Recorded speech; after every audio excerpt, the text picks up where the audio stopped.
পরিচালকরা যদি নিরাপত্তা দিতে ব্যর্থ হয়, সেই সময় থেকেই জনগণ রাস্তায় নেমে আসে। আমরা মনে করি আমরা 69-এর গণঅভ্যুত্থান থেকে জন্ম নেওয়া সংগঠন উদীচী। এই দেশের ইতিহাসের প্রত্যেকটি পৃষ্ঠায় পৃষ্ঠায় আমাদের রক্তের দাগ আছে।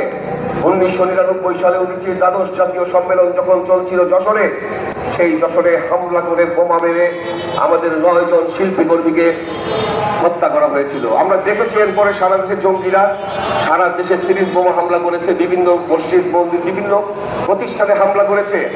এই জঙ্গিবাদী উৎপাত বাংলাদেশে বন্ধ করার জন্য আমরা সবসময় সোচ্চার ছিলাম।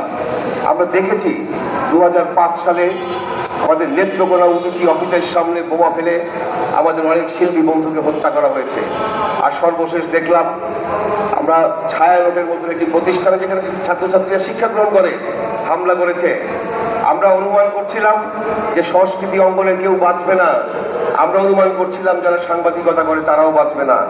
আমরা অনুমান করছি বাংলাদেশের বন্দরকে রক্ষা করা যায়নি, বাংলাদেশের জাতীয় সম্পদকে রক্ষা করা যায়নি। নিশ্চয়ই কোনো বিদেশি শক্তির দ্বারা পরিচালিত এই সরকার দেশকে বিক্রি করে দিচ্ছে। আমি জানি এই রিপোর্ট থেকে আজকে ডিজিএফআই রিপোর্ট করবে, এনএসআই রিপোর্ট করবে, পুলিশের লোক গোয়েন্দা সংস্থা রিপোর্ট করবে। পরিষ্কারভাবে জেনে রাখেন, আমরা অস্ত্র হাতে নেওয়া সংগঠন, মুক্তিযুদ্ধ অস্ত্র হাতে নিয়েছে। যদি বাংলাদেশকে এই চেতনা থেকে বিচ্ছিন্ন করতে চান, এই বাঙালিকে আমরা অস্ত্র ধরার ডাক দেব।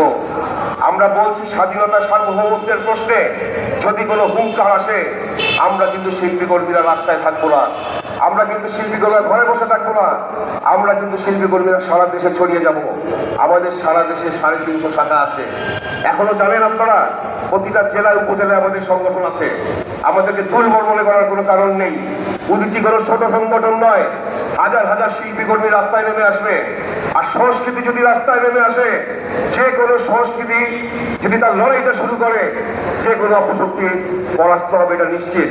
আমরা বলতে চাই ভালুকার ঘটনার বিচার চাই। আমরা বলতে চাই ছায়ানটে হামলার বিচার চাই। সাংবাদিকদের উপর মবলে নিয়ে দিয়ে যেভাবে সংবাদপত্রের উপর হামলা করা হয়েছে তার বিচার চাই। আমরা উদীচী এই কেন্দ্রীয় কার্যালয়ে যে হামলা করা হয়েছে তার বিচার চাই। যদি এই বিচার আপনারা করতে না পারেন, আগামী 48 ঘন্টা সময় দিচ্ছি। যদি তার সুরাহা করতে না পারেন, কোনো তথ্য আমাদেরকে দিতে না পারেন কারা করেছে, ঘোষণা দিয়ে যারা করেছে তাদের গ্রেপ্তার করতে না পারেন, আমরা সারা দেশে সাংস্কৃতিক কর্মীদের নিয়ে সারা দেশব্যাপী আন্দোলন গড়ে তুলব। এবং সেই আন্দোলনে আপনাদের সকলকে আমরা পাশে চাই। বাংলাদেশকে কোনোভাবেই একটা জঙ্গি রাষ্ট্র হতে দেব না। বাংলাদেশকে কোনোভাবেই 24 এবং 71-এর মুখোমুখি দাঁড় করাতে দেব না। 71 এবং 24-কে সাথে নিয়ে বাংলাদেশকে অগ্রসর করতে হবে। এই দেশে কেউ ঘোলা পানিতে মাছ শিকার করবে, এই দেশের ভেতরে মানুষ হত্যা করবে, জঙ্গি হামলা করবে, অগ্নি সন্ত্রাস করবে, সেটা আমরা হতে দেব না। আমাদের শিল্পী কর্মীদের প্রতিজ্ঞা, শিল্পী সংগ্রামী সত্যেন সেনের যে আদর্শ, সেই আদর্শের জায়গা থেকে আমরা বলছি এই লড়াই আমরা চলমান রাখবো এবং সারা দেশে উদীচী এবং তার অপর সাংস্কৃতিক সংগঠন নিয়ে লড়াই করবে।